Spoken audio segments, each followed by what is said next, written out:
بسم الله الرحمن الرحيم، والصلاة والسلام على أشرف المرسلين سيدنا محمد وعلى آله وأصحابه أجمعين. الليمون في السوق زي الفل. عايزين بقى نستغل الموضوع دوت ونعمل أحلى ليمون هتاكليه معايا هنا، وكمان سريع، مش هياخد معاكي وقت في التخليل. بس خلي بالك من التركات اللي هقولها لك دي. أول حاجة أنا معايا هنا الليمون يكون أصفر ومسلوق كويس. اغلي ميه واسقطه واسلقه كويس، وفي نفس الوقت ما يبقاش مهري، يعني الليمونه تبقى ماسكه نفسها. ومعايا فلفل احمر حراق مفروم في الكبه. ومعايا محلول الميه بتاعي كل لتر عليه 5 معالق. عايزه تزودي الملح زودي. معايا هنا كوبايه من عصير الليمون، وفنجان صغير من الخل. فنجان صغير من بتاع القهوه فيه شويه خل. خلاص. ومعايا عصفر وحبه البركه. ده الكلام كله اللي انا هشتغل بيه. وطبعا الفلفل الحامي الاخضر حسب الرغبه، تكتري تقللي اللي انت عايزاه اعمليه. بس شيلي القمع بتاع الفلفل علشان الليمون ده سريع. الفلفل مش بيقعد كتير فيه. خلاص. معايا هنا كل المكونات. بحط المحلول بتاعي الاول، الميه مع الملح. بحط عليها كوبايه من عصير الليمون، وبحط عليها فنجان الخل. وما تستغربيش، هو ده سر ان الليمون بيطلع معاكي صح في 10 ايام بتاكليه ما فيهوش اي مرارة. هنا بس بشيل البذر بتاع عصير الليمون. خلاص كده. بحط هنا الفلفل الاحمر الحراق اللي انا حطاه على محلول الليمون، والعصفر معايا. ومعايا حبة البركة لكل كيلو تقريبا معلقة كبيرة. ما تكتريش علشان حبة البركة بتسود المخلل لو كترت منك، خلي بالك وانتي بتستخدميها. كده تمام. معايا كل الحاجات مظبوطة. الفلفل طبعا انا غسلاه وشايله القمع بتاعه زي ما قلنا، وزي الفل بطرماني متعقم وحلو جدا. ومحضره حاجتي قبل ما ابتدي اخلل. طبعا الليمون شكله يغني عن الكلام. الليمونه لازم تجيبيها حلوه كده خضره، قصدي صفرة، انا اسفه. ما تكونش خضره.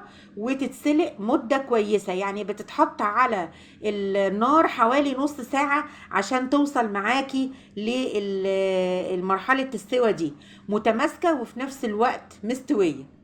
برص بقى هنا البطرمان بتاعي زي ما انا عايزه، راق من الليمون وراق من الفلفل.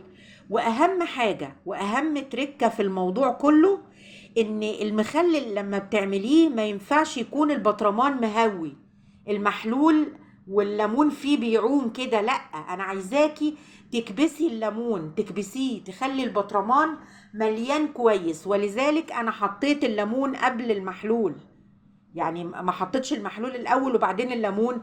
بكبس الاول البطرمان بتاعي كويس جدا، ما يبقاش فيه مكان للهواء. وهنشوف بعد كده هنعمل ايه. انا هنا خلصت البطرمان بتاعي. التركات اللي انا بقولها دي والله يا جماعة دي سبب نجاح المخلل معاكي، وانه هيخلص بسرعة. هو ده الليمون السريع الصح.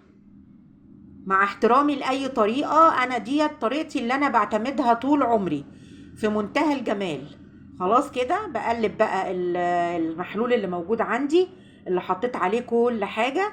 وببتدي أحط المحلول على الليمون في البطرمان اللي أنا بقى إيه كبساه كبسة مظبوطة. دي نقطة مهمة جدا في نجاح الليمون عشان يطلع معاكي مظبوط. ولعلمك هو أي مخلل انت بتخلليه لازم يبقى البطرمان بتاعه مكبوس كده، ما يبقاش متهوي. تمام معايا. كل شوية تحركيه علشان المحلول يتغلغل جوه البطرمان ويملى كل الليمون بتاعنا. كده خلاص انا خلصت اول واحد. عندي بطرمان تاني، انا كنت عاملة حسابي في المحلول على البطرمان التاني برضو. ده الاولاني خلصته وقفلته عادي جدا. التاني بقى بخلصه برضو. الليمون ده السريع بياخد معاكي حوالي 10 ايام وتاكلي منه زي الفل. يعني وكل ما يقعد معاكي كل ما هيبقى اجمل. ما تخافيش، هو مش بيتهري، هو بيستوي بسرعة علشان تركة عصير الليمون اللي حطيناه وفنجان الخل اللي حطيناه عليه. كده بيبقى تمام ويستوي معاكي بسرعة وما فيهوش مرارة. وسلق الليمون زي ما قلنا يبقى مظبوط، والليمونة مش نية ولا مهرية. خلاص كده خلصت البطرمانين، اديكوا شايفين بقى المنظر وجماله. وان شاء الله لما يخلص هوريهولكوا باذن الله. لايك وشير بقى لبيت ماما بطة، وتحياتي ليكوا، كل سنة وانتوا طيبين.